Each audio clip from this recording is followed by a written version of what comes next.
We're always available. We're a 24-hour facility. We provide around-the-clock services.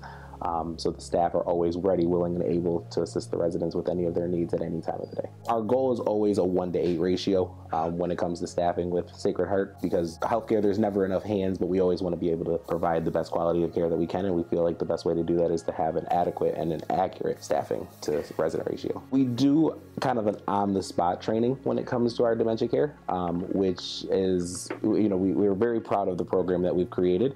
And one of the benefits of the unit itself is just that my office is right on the unit, so I'm right in the action.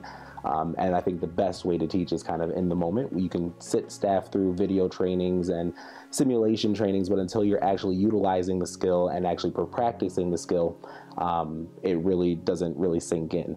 And then once you kind of see that light or that aha moment, once the staff utilizes a skill and it actually was successful, it becomes engraved in them and part of how they provide care. With every resident living with dementia, every approach to them is going to be different, and every situation is going to be different.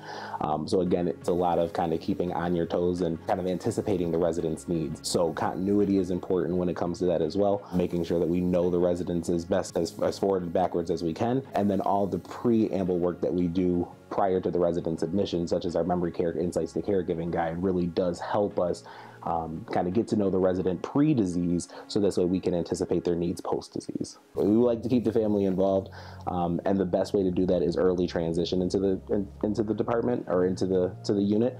If we can get the resident in earlier, we can get them acclimated better when they are at their higher functioning. So as they do continue to decline, because we know dementia is progressive, it makes it that much easier, and they're already in tune with the function of the unit. They're already in tune with the day-to-day living. Early intervention is key and important when it comes to providing successful care. As that resident starts to progress, the disease process takes a toll not only on the resident, but it also takes a toll on the family member.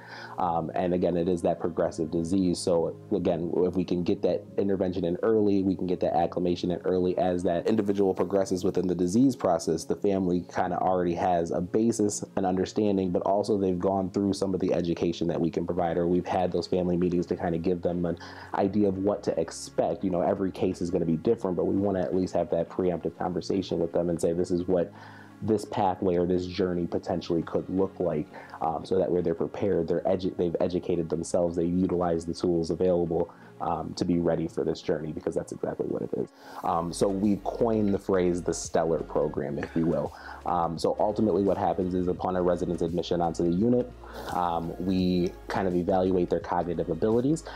We monitor them, we see what their participation is and what their abilities are while on the unit, and we categorize them into what we call either a sun, a moon, or a star level. Based off of that, we're going to do what's called breakout groups. So we're going to do smaller, more personalized individual activities with that group of people.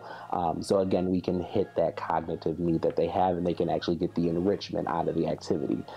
It's very important to understand that there's a difference between activity and enrichment, and we want everything that we're doing with the residents to be fulfilling to them and actually give them purpose and meaning. When we break down an assisted living facility, or any care type facility, but especially assisted living, the staff and the residents are our bread and butter. That is our backbone to the organization, and without a quality staff to be able to provide quality care to the residents that we serve, we're just not a facility, we're a building.